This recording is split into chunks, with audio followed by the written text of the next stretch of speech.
No, but Brian now at the Pennsylvania Gunsmith School is teaching a small engraving course to the students. So he comes in and we have the ball vices and the pulse gravers, and they're getting a piece of this. So we're trying to inspire a future generation of engravers and have someone like Brian teach them the basics so that if they fall in love with it, maybe they could end up with a machine shop in their basement someday. Right. Oh yeah, sure, and make money doing it. Well, and on top of that too, we're engraving guns and gunsmithing and the firearms and stuff. It all just goes hand in hand. This is how the project. This is how these things get done. So you can see what goes on with this. This is just a magnifier. That's all it is. It's just a magnifier. It's probably I don't know, maybe three power. I mean, it isn't high magnification, a little bit more than reading glasses, but you don't have to keep them on your head you can move around without getting car sick. Then any of the designs that I'll just draw them. I can just draw them right on the metal. Give you an idea. Okay. Yeah. I mean, it's a little crude, but I got you. Well, then what I also have is a little chisel. Okay. Just a little chisel. This is a miniature jackhammer. Okay, there's a piston inside, and the piston strikes the back of the chisel. Back in the olden days, they would mount this in a handle, and then you would just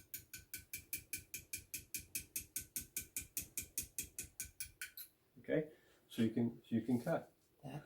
Well, the geniuses decided to remove the hammer from your hand, and they put it in the handpiece, and it operates off of air. There's a machine here. It works off of a foot pedal, or as I push the pedal down. Similar to a tattoo gun. Yep, very, very similar. We can vary the speeds on these. And then, in order to engrave, and most of us do this, I'll just take the graver.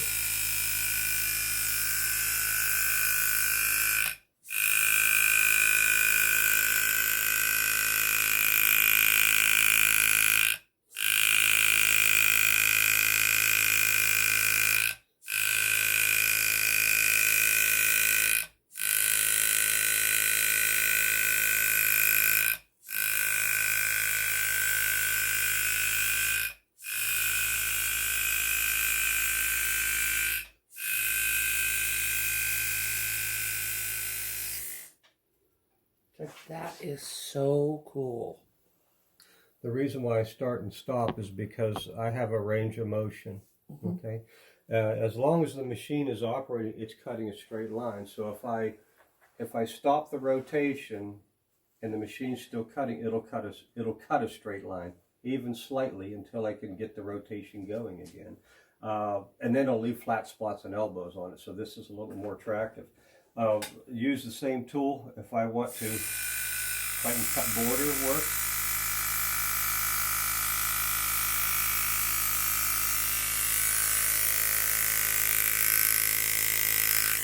I can cut, there's some leaf elements that I can put in for decoration purposes. Now we're going to make it lifelike.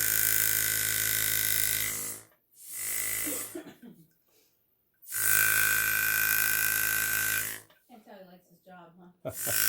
Not at all.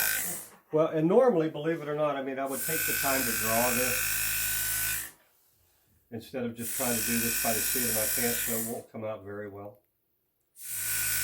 Or it wouldn't come out as good as I like it. That's so cool.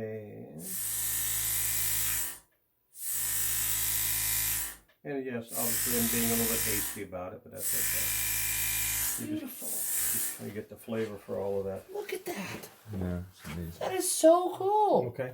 So then you can apply it to all kinds of things. It's a Ruger that I'm working on. Okay. So mounted on certain. That scroll. Oh, that yeah. scroll's gorgeous. Isn't it cute? Yeah. Like I said, there's a pile of things going on.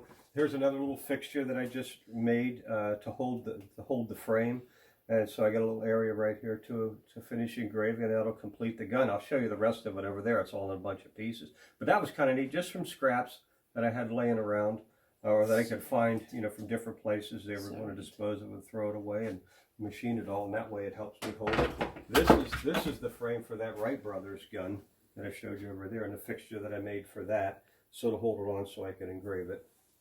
And I do think Jamie showed that. This is another part for a gun, but it's mounted on a fixture. So I can clamp this in the vise instead of clamping this little hollow piece that could probably get crushed in here. A money clip that I'm doing for a friend. His name's Tom. He's a big Steeler fan. And I did the little scroll, and there's a little, it's dirty, but there's a little CZ gemstone in it. It's only about 1.5 millimeters. Naturally, Tom Pifferetti. As it turns out, he's a big Rocky Blyer fan. So I'm going to put something, either 20 or a helmet, or I'll do something on that for the guy. But yeah, that's there. This is kind of cool. Some of the more work I'm doing. That's gorgeous. See if I can find the rest of it. This is one of the little things that I've made. It's called a prayer box, and it just fits in here. Okay, so it's just a little box. That is so cool. And of course, the idea as a prayer box is you write something, prayer, whatever. Yes. You put it in here, put the lid on. You put this where you see it often to remind you what you put in it. So it's just a religious thing. So but cool. I've given a lot of these to cancer victims and stuff like that. And this one's going to a good friend. So beautiful. Yeah, and I did the gold inlay in it and everything too. So that's that. All kinds of stuff that I've collected over the last 40 years. And I'm going to be honest with you. I can't remember the last time I pulled any of them off that shelf. But I think the ones that get used the most, that's these firearms disassembly and assembly books. Was a Gun Digest had those things years ago. Heck, probably half of them are outdated. But they all worked for the 1911s and stuff. This was... it's a project in the works, believe it or not. If I can get around to doing, I'm not sure what to do with these. And it probably, I don't know what you know about guns, and it may not matter to anything about you, but these are consecutive serial numbers, which is kind of an unusual thing. It's very difficult to find those. But there's nothing special about the guns. They're just Colt 1911 government models, which is just your generic Colt pistol. I thought about doing a night and day yin and yang. There's a ton of things you could do with it. Good guy, bad guy. There's neat things I could do with it. His and hers. The comedy or whatever. Yeah, I don't know, Laurel and Hardy. Yeah. I mean, who knows what you could do with these things. But when I looked at some of the Ohio stuff, of course, obviously those people, Ohio had 8 U.S. presidents. Thomas Edison. You've all heard of Annie Oakley. Yes. She's from Ohio. Roy Rogers is from Ohio. I did not know that. Dean Martin, the singer, is from Ohio. How cool. The band Wild Cherry play that funky music. Yeah. I worked with Rob Parisi. I worked with his dad down the mill for 25 years. And but in any case, they're from right down the road. So there's a lot of Ohio that could be done. Rock and Roll Hall of Fame, Pro Football Hall of Fame. So there's a lot of things that I could do theme guns on, like the Wright Brothers thing. But I don't know. After a while, my ambition wanes. This, Jamie, you'll like this. Now, what this is it's a gun that was done by Taylor Distributors. I didn't engrave it, but I designed the pattern for it. And then what they did is they laser engraved this on a 300 gun. There was 300 guns. It's a Brian Powley limited edition. But that's actually laser engraved on What's there. the difference between the laser engraving and what you do? Well, I just use a chisel, actually cut the metal. A laser actually burns it, Does that stand longer? Does yours stand longer? Same difference? Well, you can rub them both out, I suppose. You can sand it all out. Cost-effective wise, this is very, very cost-effective because it's lightning fast compared to what I do. But mine's going to be a little bit more attractive. However, boy, are they getting better at it. I mean, is that amazing? That's amazing to see how good that they can actually do this. Yeah. And it's probably a fiber laser, pretty much something like the school has. I wouldn't be a bit surprised you couldn't do something like that. Yeah. Yeah. Is that what you made my cup from? Yes, fiber laser. Okay, yeah, there you go. Yeah, and I think the pattern for that, could you flatten that paper right up there a bit? Yeah, there's the pattern, actually hand drawn. So that's how you send it to them? Yeah, that's what I did. I drew that. I said, you just, after a while, the walls are busy with stuff. You stick it up here, stick it up there. But, anyway, and some of the books that I have, I'm almost embarrassed. The guy that wrote a lot of these books, his name is R.L. Wilson, and he always went by the name Larry, and we were friends with him for years and years and years. I've known the guy for a long, long time. He's since passed. You'd think after owning all these books, I'd get him to autograph one of them, but I never did. I never got Larry to autograph a book, and I don't know why I didn't. But I just, it's just Larry. It's just Larry. You know, Whatever. What's that? I said he'll be there next time. Yeah, I'll meet him. I'll meet up with him again, I suppose. But any case, that's this. Everything is kind of built around trying to make everything work. Little fixtures over here that I've created to so I can hold parts. You know, so I can hold them. You know, these pieces in the vise without having to clamp that. That's a part of a flute. Actually, I think it's when they make the flute, they solder this onto the body of the flute, and that's the end that goes into it. They call that a barrel. But yeah, you have to have. I make all my fixtures to hold all these things. This is a scrap. It's no good. It would never be any good. But they let me have it so I could mess around with it, and I could do some stone Oh, look, setting. it's got little stone settings in it and everything. Yeah, believe it or not, cool. though, I won't throw that away. But if I do, I can recycle it because it's silver. But I'll take those. Those are real amethysts. I'm not going to let that go to the junkyard. That is so cool. Yeah, so I mean, we get to spend all day making pretty things. Where I can get them scrap pieces that people don't want, and I can make these. I can make fixtures so I can hold my pieces and parts so I can engrave on them. Because I highly decorate these things, to put them in a vise, you can risk damaging them. So it's easier to mount them on a fixture and then clamp the fixture in the vise. But some of these things, they need, just to give you an idea, I made this little piece to slide in here. And all of this fits, there's my wife, fits on there. A bolt goes down through. And in that way, it gets mounted to the fixture this way. Because we're in Ohio, Ohio has a lot of neat people that have been here. One of them is the Wright brothers, first powered flight. And then we had John Glenn, first American to orbit the Earth, and we had Neil Armstrong. And so I come up with a theme for the gun. And of course, that's the picture of the first powered flight. Okay, from 1903 in Kitty Hawk, North Carolina. Well, I actually engraved it right there. Oh, is that cool? Wow. The detail. Yeah, that's all done by hand with a little chisel. That is so cool. The other image here, that is the original Wright cycle shop. Yeah, that's the building. Yeah. And if you look, there's even a little bicycle in the wind. Yeah, in the wind, and then the state of Ohio at the end. Flag. Yep. That is so cool. And I just put some scroll work here. Of course, to honor the other Ohioans, John Glenn, his space capsule was the Friendship 7. Oh, is that? And then, of course, we had moonscape. Then we had Neil Armstrong on the moon and footprints. You know, It's awesome. That is so cool. That is a Kind of really neat gun. yeah, that's a cool Barrel. And then, Slide. that's the slide you got. Slide, you know Well, what I mean.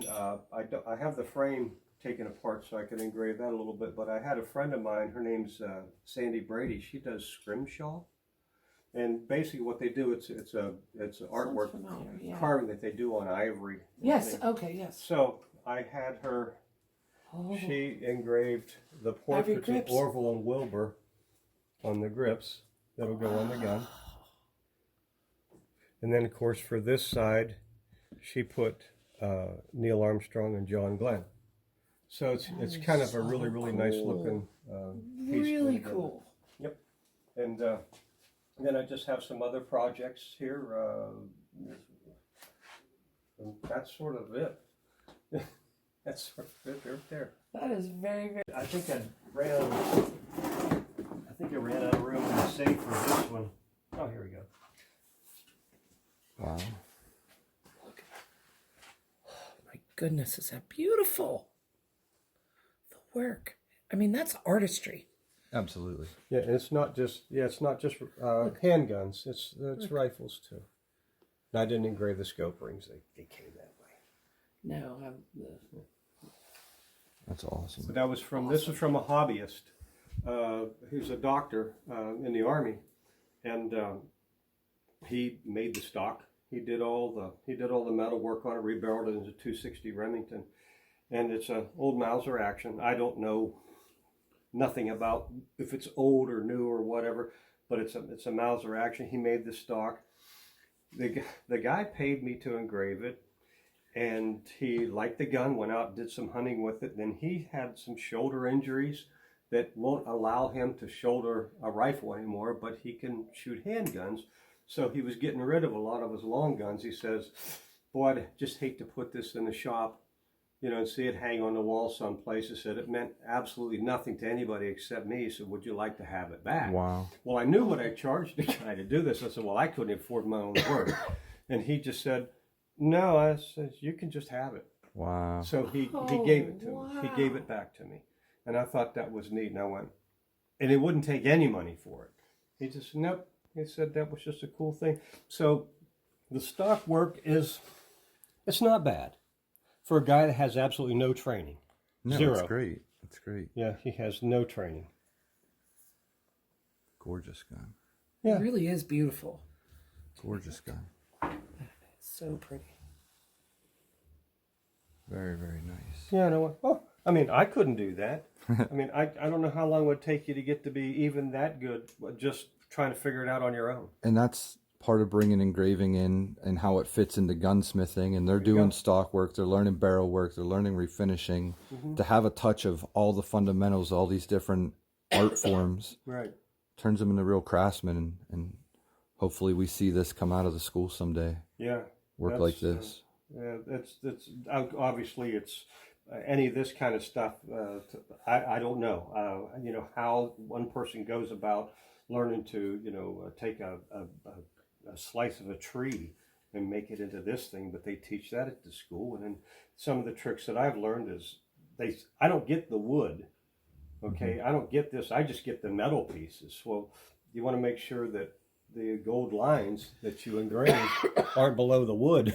Right. So then you end up hiding all that stuff. So you have to know a little bit about where things are going to be, or tell the customer this is where you need to mark a line, so I don't go below that, because gold's pretty expensive. Yeah. It always sort of was, Yeah. and to have a gold line someplace you just can't see it, then it wouldn't make any sense. But yeah, it was a beautiful little project, fun thing. I can't remember when I did it. It was. Can't say quite a while ago, but So it's engraved by Brian Powley, 05. Oh, there you go. Yeah, That is you got to put your name on it. Well, he actually, 2005. I guess you're right there. But he insisted that I do that. So. That's awesome. Yeah, it is. I think it's a really, really neat. It's a good story. It is. Happy and I got a happy few ending of for those. that rifle that absolutely deserves it. Yeah, and you want to, you kind of want to put it on the wall somewhere, show instead of just leaving it in a case. But boy, you leave them hang on the wall, and that's all you need is somebody to walk off with it. Yeah. So it's better if I show it to you like this, and when you're done, I'll Put it I'll away. put it back in the vault and lock it all up. But same with the other ones too. Of course, the door does have a lock on it, and some of the other things. But in any case, that's this in a nutshell. The master certification that they gave Cool. me. This was it's a lithograph, actually signed by all the pilots of the 23rd Fighter Squadron, and I did a gun for their commander. So the guys actually autographed that, which is kind of a unique thing. You almost never get that. Yeah. This was neat too. Torque 46 during a combat operation mission over Afghanistan in support of Operation Enduring Freedom. This is the 10th anniversary of 9/11. Yeah. So the flag was flown in honor of me, and there's the flag right there. That's How cool is awesome. that? Yeah, that's a neat thing. That's just some old tools that I collected over the years, have no significance to it. Letter, autograph from President Bush when I was down there in Texas. I engraved a gun for him. That's the gun right there for him. Oh, is that so There's cool? a couple guns right here. These were the guns of the year for the American Handgunner magazine. I think I did 10 of them, but I wanted to only put a couple things on the wall there. This is neat too. I engraved a gun for the actor Joe Mantegna of Criminal Minds, and then he sent me a little thank you note. So that's kind of a cool thing. Wall of shame. Yeah, my Clearly. wall of shame. Yeah, Clearly. I got polytotes full of this stuff. That's awesome. You know, yeah. I mean, eventually I'll get to put, and you got little things and stuff and things. Well, you know, my wife said you can decorate however you want.